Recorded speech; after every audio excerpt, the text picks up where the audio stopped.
eating, especially if you're not used to eating a big amount earlier in the day. That's so proud of all of you for doing such a good job and figuring it out. And a lot of times that might take eating a lot of the same things from day to day, and that's totally okay, especially temporarily. Eventually, you can kind of switch things up and find new ways to hit that protein and that fiber. But I am proud of you for just figuring it out and being flexible and, not aiming for perfection, but just slowly working your way to that goal. This week, we are focusing on, if you're doing the challenge, getting at least 3 strength training sessions. And all of you doing this challenge should be part of our programming. So that would be at least 3 of your HF strength workouts. That can be the 30-minute option. That can be the 60-minute option. You can do 4 as well. That's totally fine, but at least 3, as well as 1 intentional walk per day. So I know we had a few questions about that in the group earlier. There's no specific time domain on that. Ideally, we go for probably 30-ish minutes, but obviously that's not going to be feasible for everybody, especially every day. On those days that you can take those longer walks, then I would do so. And again, just kind of slowly, we're on week 2, so maybe you have to take shorter walks this week. Next week, aim for 5 minutes longer, 10 minutes longer, and as we get to the end of the challenge, eventually you'll get to that 30-minute to hour walk, whatever that looks like for you. But today we're going to specifically talk about insulin sensitivity, but in the context of how your metabolism is essentially like your armor and how we can be as metabolically flexible as possible. And the biggest ways of doing that are going to be the 2 things that we're focused on this week. It's going to be strength training and it's going to be staying active. So we're going to talk mostly about that, but I will expound upon a couple other things too that can help insulin sensitivity, because I don't think it's going to take me 30 minutes to talk about just the benefits of strength training and walking for the insulin resistance, but let's get into it. So first we'll start with what is insulin and blood sugar. So what normally happens is, we eat and that will elicit your blood sugar to rise. And this isn't just when we're eating. We can get rises in blood sugar if our stress is chronically high. Our body can't, and even if we're strength training, especially if we're strength training hard, that is a stressor on the body. Your body will create blood sugar because it needs that fuel in order to recover from that stressful event. Your body doesn't necessarily know the difference between a stressful event from strength training, a stressful event from an emotional response to something, or being chased by a bear. It doesn't really know what that stressor is. It just knows that your body's showing signs of stress. It needs to break down glucose into glycogen so that it can respond to that stressful event. So we're going to mostly talk about in terms of eating, but if you eat food, your blood sugar rises, right? And then your pancreas is supposed to release insulin. And normally your insulin goes into the cells. So it will either be stored in your muscle cells, your liver cells, or not ideally, but if there is a surplus, it will long-term be stored into fat cells. First, it gets turned into triglycerides, and then the triglycerides is stored into the fat cells. So when we're insulin resistant, we don't necessarily have that response as easily. So normally insulin kind of fits into that receptor, whether it be, the muscle cells, the liver cells, and the glucose can kind of go inside the cell. It kind of gets soaked up. But if we are more insulin resistant, it doesn't fit as well. Maybe it's a little bit rusty. It's just transformed over time. It doesn't fit really well into the cell.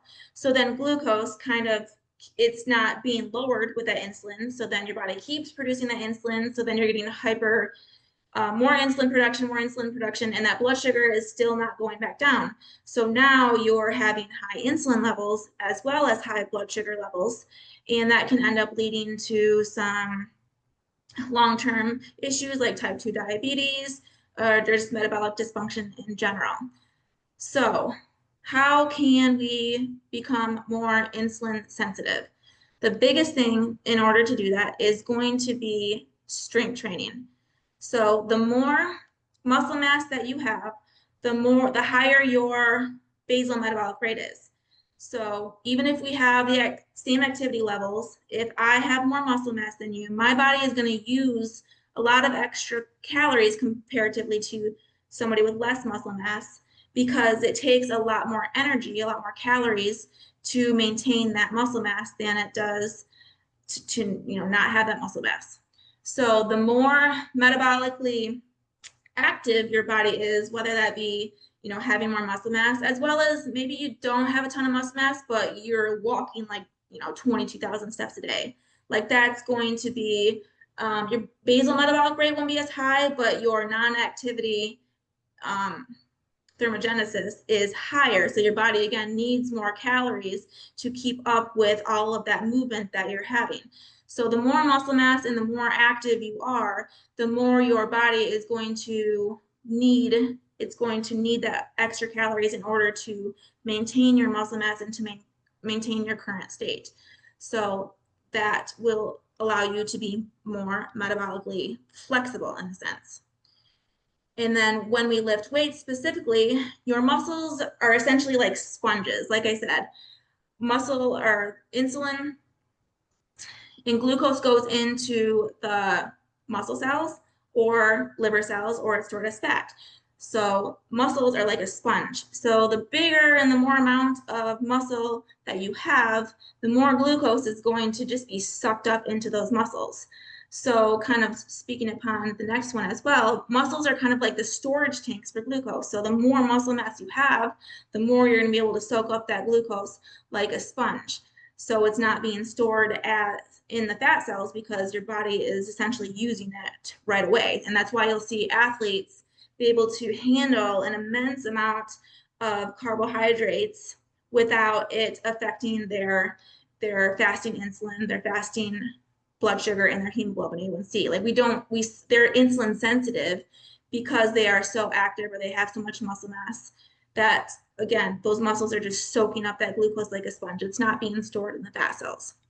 So the more active you are, the more that we're walking, the more that we're strength training and gaining muscle, working to gain that muscle, the more insulin sensitive that you will be.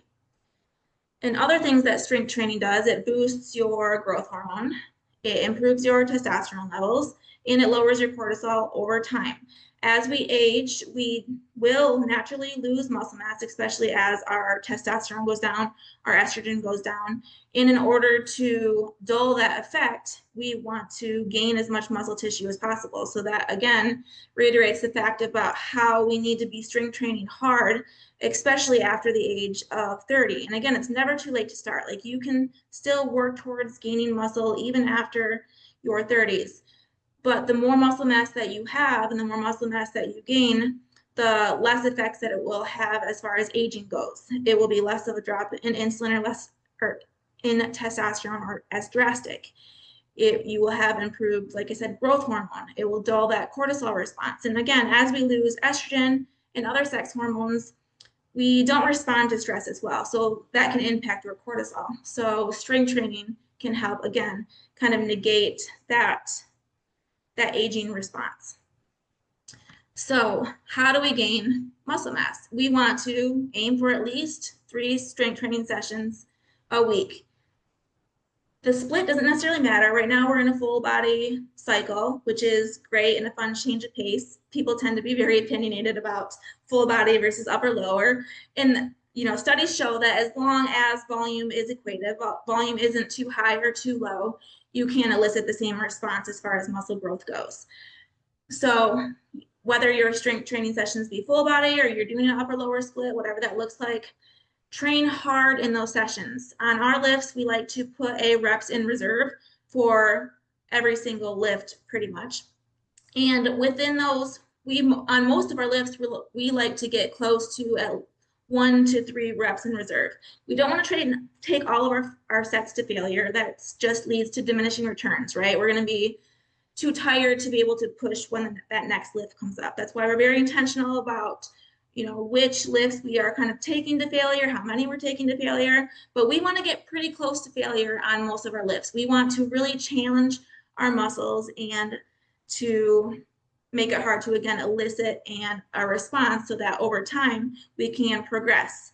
whether that be progress in weight, progress in reps, you're using less rest time to recover, like you're recovering faster, your tempo's going slower. There's many, many ways that we can incorporate progressive overload, and we do that in various ways in our programming. But the goal is for your body, it will adapt to that stimulus that we're giving it, right? So we want to continually challenge our body so that we can continue to push ourselves and elicit a stress response. Like I said, strength training is a stressor as well. We need that stressor in order to make our body change. So pushing hard in those strength training sessions is going to be crucial. Another thing that you can do, and this is kind of why we incorporated our walks, like why we want to have intentional walks at least once a day. Number one, getting outside is great for your stress response. It's great for recovery. It's great for our moods. But also walking is going to be, again, it's activity. The more active we are, and again, you don't want to be like getting 20,000 steps because we need to be able to recover from that activity too. But we want a good amount of steps. We want our non-exercise activity to be relatively high because again, the more active we are, the higher our resting metabolic rate tends to be, the more muscle mass we end up tending to have. The more active we are, the more calories we need, which allows us to be more metabolically flexible. And then specifically, like bonus points, but if you can walk after your meals, especially maybe like a carb heavier meal, it will kind of dull that spike, right? We know our blood sugar is going to spike after we're done eating. That's what it's supposed to do. But it will kind of dull it. So we don't have that really big high and then that really big drop. We kind of want to kind of just stay in the middle of steady up and down. Walking after your meals can help to do that because again, you're being active, you're using that glucose that you just ate right away by, being active. And then getting outside can also help with that. Other things that you can do that are not related to strength training and walking is going to be the fiber. So our focus last week, getting in enough fiber and having most of our carbohydrates from the day be fibrous foods, keeping most of those non-fibrous foods around our training session is going to, again, help to kind of dull those spikes in those drops. So again, we're just kind of hanging out.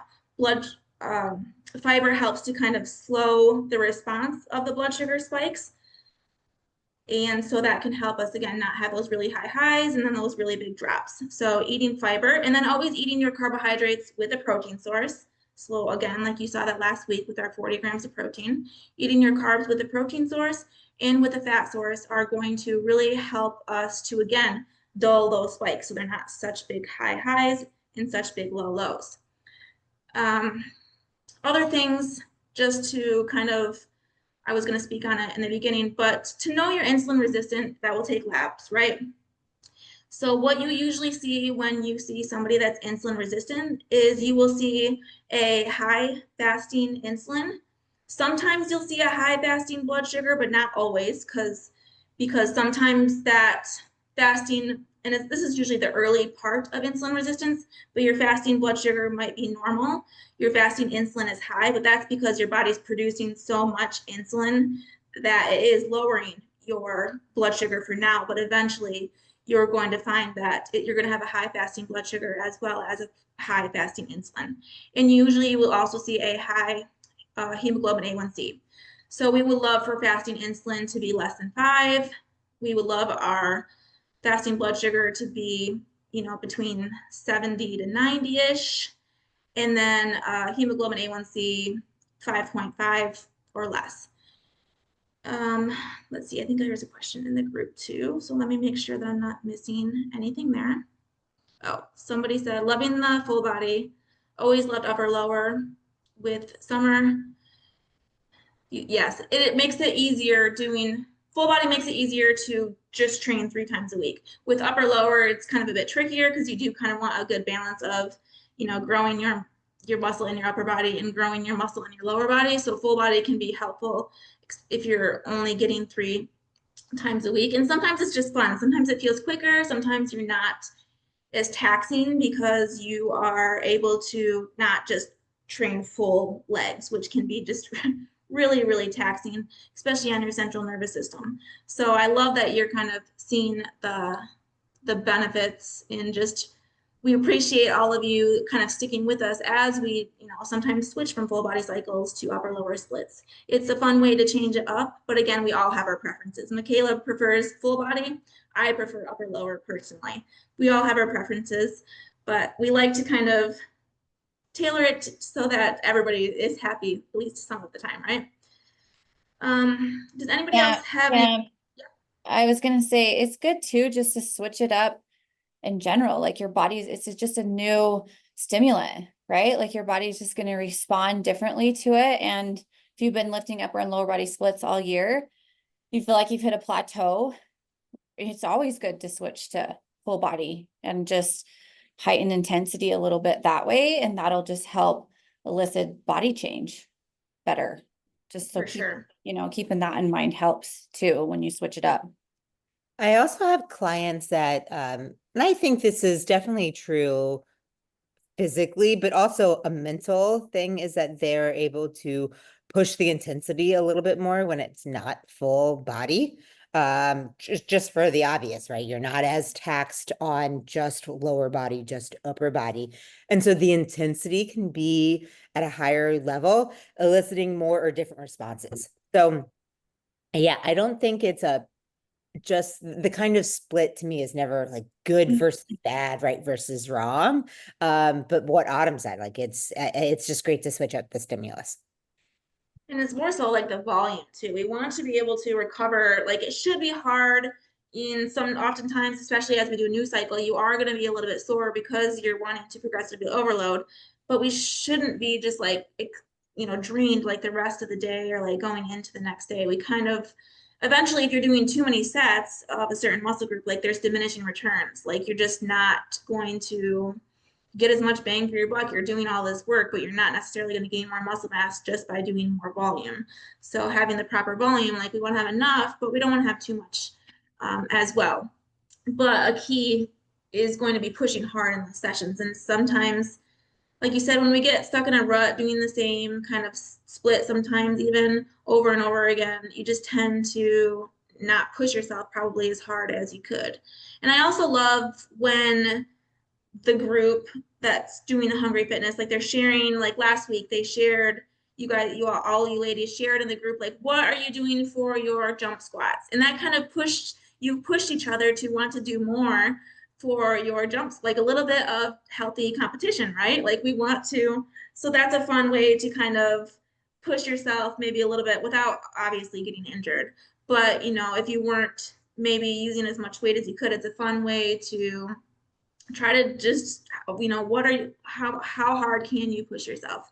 Because like I said, we want to push pretty close to failure, but most of us, myself included, especially if you're not like taking videos once in a while to see how hard you're pushing yourself, or if you're not failing your lifts once in a while, you're probably not pushing as hard as you could and getting as close to failure as what you think it is. Like you should be shaking. It should be taking some intention to really like think about what muscles you're working and what you're doing to be able to push. Because again, we want to elicit a stress response so that we can kind of grow that muscle tissue. Do ladies have anything else? I'm trying to think of other ways to help with insulin resistance. A lot of times it's fiber, it's walking, getting outside can help just with as far as like the stress response goes. Eating fatty fish is the same as well because it is eating fatty fish, specifically like those omega-3s, can help a lot with just inflammation in general. It's a very anti-inflammatory food. So that can help us again recover from a lot of the stressful activity, which can then, long-term kind of improve upon that insulin sensitivity as well. And again, eating those fat, like that fatty fish, for example, with your carbohydrates and obviously the source of protein as well can help with insulin sensitivity, remaining insulin sensitive and not becoming insulin resistant.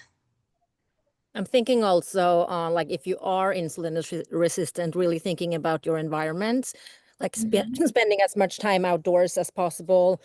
If being on screens at night, using blue light blockers, considering blue light can also like increase that insulin. And also having a really good sleep schedule in regards to getting to bed at a decent time. That is also when really being focused on when you eat your carbs can be necessary, like the nitty-gritty that otherwise wouldn't necessarily be something you have to think about, but that can be something good to think about, not getting too much carbs just before you go to bed, eating them earlier in the day and around training. When you're So most just, active. Yeah. yeah, exactly. So it becomes like a necessity to be a little bit more nitty-gritty on what's needed, beyond, the basics, so to speak. But in And when you general, yeah, no, go, Sam. I was gonna say when you are insulin resistant, like yes, you can store fat a lot easier, but that doesn't mean like any of this is impossible, right? We can still become insulin sensitive, but like Henrietta said, it's going to take a lot of intention. Can we make sure that those carbohydrates that we're eating are lower glycemic index and higher fiber? Can we eat them when we're most active, when the sun is up? Can we improve upon the other, like when we think about stress, sometimes we just think about stress in terms of emotional stress, physical stress. But we have to remember, like, getting outside, that's important, right? If you're not getting outside enough, that's a stressor. If you're not getting enough sleep, that's a stressor. If you're not getting enough omega-3s and certain vitamins and minerals, fruits and vegetables, that's stressful to the body. Eating a lot of processed foods is stressful to the body. So like all of these things, so instead of thinking about like, we just need to be meditating and breath work and focusing on those types of stress management, but also other parts of stress management are getting enough sleep, not getting a ton of that blue light stimulation before we go to bed, eating mostly high quality foods, getting outside a lot more often than what most of us do, being more active and things like that. Those are all, ways to improve upon our stress. Less And I alcohol, less think, caffeine. yeah.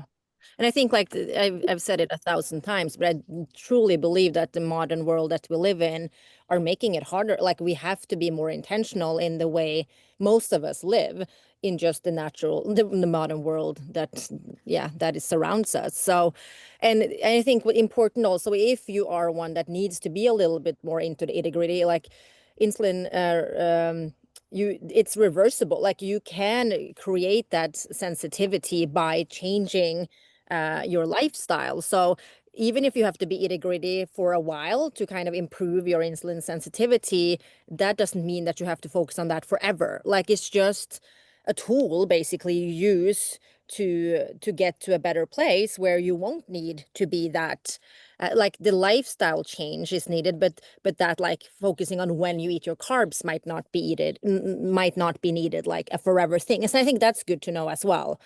It's because that can be very, very overwhelming to know, like, oh my God, is this the rest of my life? Like, yeah, but And it's also, like, you not. don't have to change everything all at once either. Like, just kind of like No, what we exactly. say until we're blue in the face, like something over nothing. Can we get outside more to start? Can Yeah. we drink water to start? Like, it doesn't have to be revamping our whole routine and doing this really just process that's very daunting and changing everything all at once. No, just step by step, just like we're doing in the challenge. We're building upon one habit 1 week and then building it the next week and then the next week and then the next week and then just continuing over time.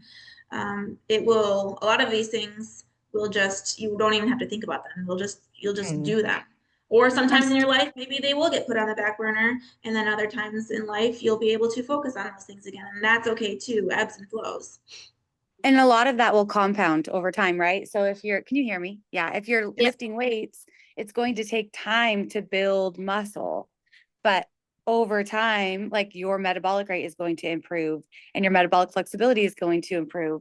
And so some things just take time, but then once you do build enough muscle, your body's going to be just more insulin sensitive, and it's going to be a lot easier to just maintain that muscle mass than it is to build muscle.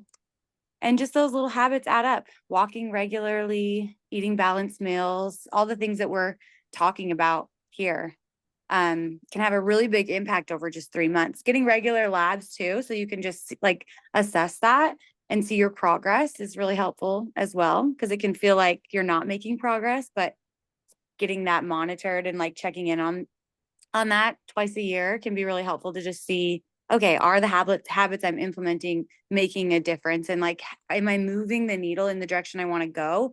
Maybe you're not completely reversing everything, but you're moving in the right direction, and that's all you can do. Like, that's great. And then from there, you know, maybe there are supplements worth considering, or maybe, you know, there are other things worth considering, but like initially you can make so much progress with habits and lifestyle, and it took a while to get where you are, so it's going to take a while to reverse those things. You know, it didn't happen overnight, and it's not going to change overnight, but over time it will add up a lot. Absolutely. Sam, can you touch like super quickly on what like genetic factors might be at play here, just so people might understand that it's not lifestyle has a big piece of it, right? Your diet has a big piece of it, but that's also not the whole picture. Like our genetics do impact who we are and how our body works as well. Well, I mean, that's kind of a trickier one, but like we're all going to have different appetites, right? A lot of us have a really easy time kind of staying leaner just because genetically our appetites are different. Like our ghrelin and our leptin levels, they're just at different levels. So some people aren't going to be as hungry or as have as much, you know, food noise as other people might, which can have a profound effect on your intake, right? It can be very hard to dull that food noise. Like your body is literally telling you that you're hungry, you're starving, even though calorically we are in maintenance and eating more would maybe put you in a surplus, but there's just more at play when it comes to those types of factors, because like the hunger and the fullness, they're just not going to be the same in everybody. And oftentimes, I mean, you might not see as much blood marker wise. Like if we have type diabetes in the family, we can be more prone to be able to have, you know, that higher fasting blood sugar, high hemoglobin A1C, higher triglycerides can sometimes be genetic as well. So again, not saying that, you know, maybe your family's bigger bodied, stores more fat, but from a like a Like an internally, epigenetics. Oh yeah. yes, like, but and internally too, everything looks beautiful. So we Mm-hmm. have to, you know, remember that it's going to look different for everybody. And sometimes, like when we genetically maybe aren't as lean, genetically we can't put on as much muscle mass. Like Michaela, she can put tons of muscle mass on her legs very, very easily. We all have different kinds of muscle fibers, and we can put muscle, and other people cannot put it, and they have to work harder. So it's not necessarily, again, just like we spoke upon earlier, it doesn't mean that it's not possible, but yes, you might have to be more intentional, at least temporarily, to be able to navigate those types of things. And I think too, like knowing your genetics can be a really helpful tool too. So like for me, I know I can put muscle on really easily, but I also have a very strong appetite. So I think that's part of why building muscle is really easy for me. I'm never in a calorie deficit unless I am really trying hard to be in one. Whereas others that are like hard gainers have no problem maybe staying more lean, but they have to be very intentional about eating enough when they're lifting weights to build muscle. And maybe it's a combination of they aren't as hungry and like the food noise isn't as loud, and maybe they just naturally aren't as much of like a conserver by nature. So they fidget more and their non-exercise activity is higher.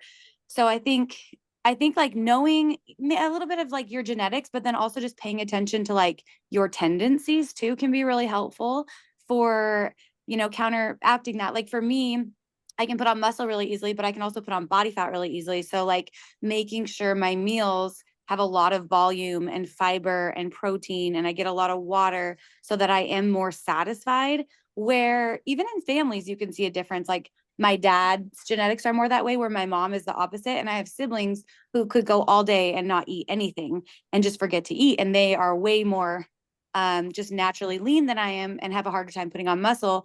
So that's interesting too. Even within families, you can have pretty stark differences as well. And so just knowing like what is going to be more of a challenge for you and trying to counterbalance that. Just like I would, and we kind of guide clients on this, like this is kind of universal for women versus men. A challenge we have is like luteal phase, we're going to just be more hungry. So how can we get ahead of that and really support ourselves, because stress is going to be higher for us and hunger is going to be elevated.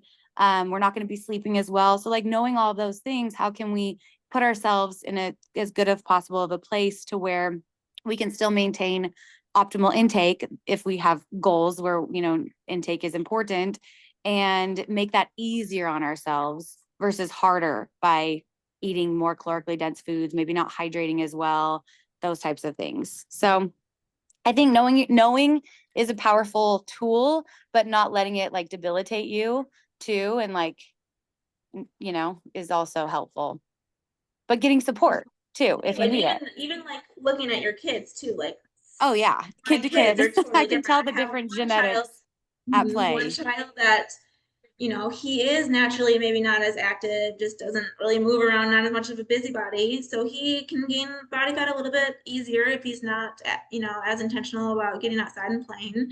Whereas my daughter is constantly, busybody on the go, go, go, go, talks nonstop. And all of that can kind of affect, like you said, how Just body we- composition and Mhm. energy and all of that. Yeah. That was a great question, though. I love that. I was So going to agree with you earlier, Casey, too. I think you said that you have found with your clients that they are able to bring more intent, or I think you said more intensity with the upper body splits, but I think you meant more intensity with the full body days.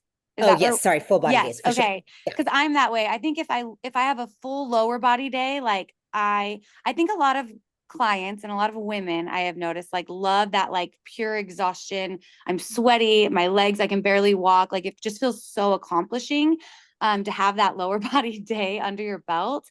And so I know a lot of women I've spoken to crave that, and I absolutely get that. But I know for me, and I think it can be hard mentally to be like, oh, I'm doing lower body again. Like I have to lift my legs again when you're on a full body track. But I love seeing like, I have 2 exercises for my lower body today, or maybe 3 instead of 5.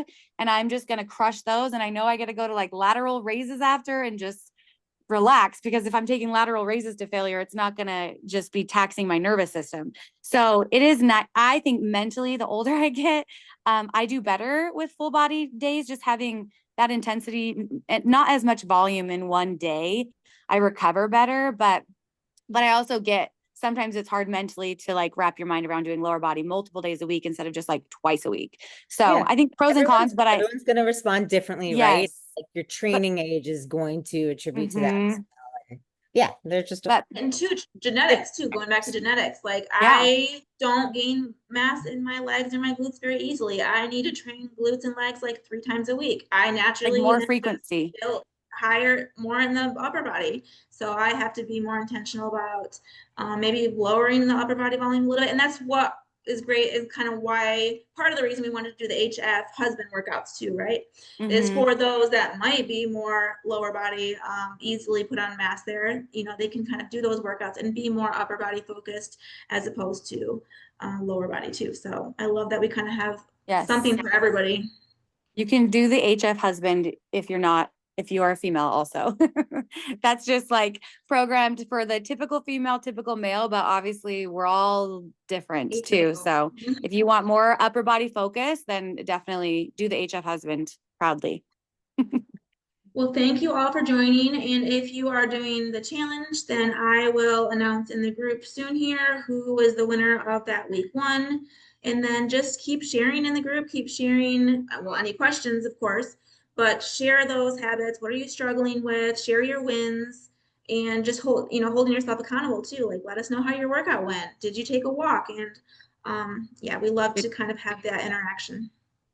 Thank you. Thank you, Sam. Have a good one. Thank you. Bye.